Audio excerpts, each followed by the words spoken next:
હુકમ ન્યૂઝમાં સ્વાગત। સમાચારમાં વાત કરીએ તો આજ રોજ વડોદરા શહેર માધલપુર વિસ્તાર દરબાર ચોકડી પાસે આવેલા બળિયા બાપજીના મંદિરના પાસે જ્યારે કે સરસ રીતે ભંડારાનું આયોજન કરવામાં આવ્યું હતું। વર્ષોની પરંપરાઓ લોકો હવે નિભાઈ રહ્યા છે। રિપોર્ટર ફરીદ શેખ, કેમેરામેન રવિભાઈ।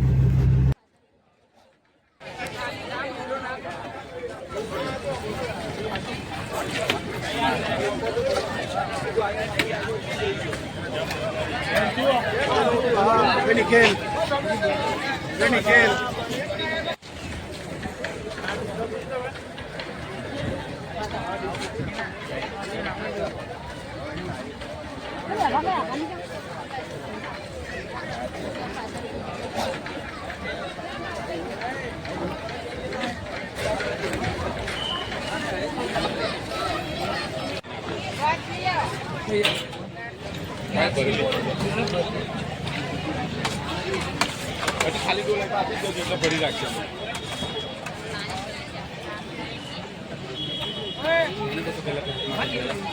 आया तो नहीं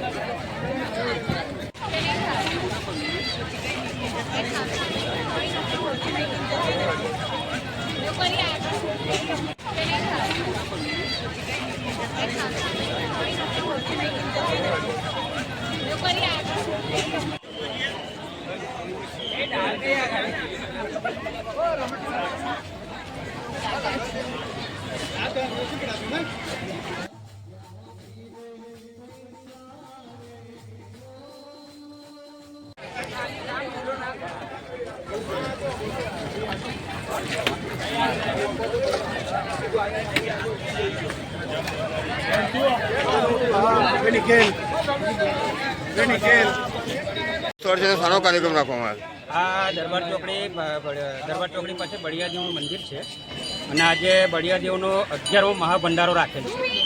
તો અહીંયા મહાભંડારાની અંદર કમસે કમ 25,000 માણસનું અમે લોકો અહીંયા જમણવાર રાખીએ છીએ અને 25,000થી વધારે લોકો અહીંયા મહાપ્રસાદનું એ કરે છે, પ્રસાદ લેવા આવે છે। માંજલપુરના આજુબાજુના તમામ રહીશો અમને બહુ સારી રીતે સાહસ સહકાર મદદરૂપ થાય છે। આ ભંડારા નિમિત્તે કયા કયા કાર્યક્રમો રાખવામાં આવ્યા હતા? ગઈકાલે સાંજે એક ભજનનું આયોજન કરેલું અમે લોકોએ અને અત્યારે એક મહાપ્રસાદનું આયોજન કરેલું છે। આ શોભાયાત્રા ક્યાંથી નીકળી ને ક્યાં પૂર્ણ કરવામાં શોભાયાત્રા બળિયાદેવ મંદિર પાસેથી લઈને સાઈ ચોકડીથી લઈને દરબાર ચોકડીથી અમે લોકો રિટર્ન અહીંયા મંદિર પાસે સમાપ્ત કરી। આ તમારા ગ્રુપમાં કેટલા કાર્યકર્તા જોડાયેલા છે? ગ્રુપમાં 200 થી 250 લોકો, છોકરાઓ છે, વડીલો છે, બધા એમ કરીને 200 થી 250 લોકોનું ગ્રુપ છે। આજે તમારા ગ્રુપમાં આજે સેવા માટે કોઈ મંડળો આવેલા છે? અરે ઘણા માંજલપુર ઘણા મંડળો છે, સંગઠનો છે, લેડીઝ સ્ટાફ છે, ભજન મંડળો છે, લેડીઝ ભજન મંડળ, આજુબાજુના ઘણા મંડળો છે, એ બધા અહીંયા સેવામાં લાગેલ છે। આપનું નામ? ગણપતસિંહ રાજપૂત, જય બળિયાદેવ યુવક મંડળ।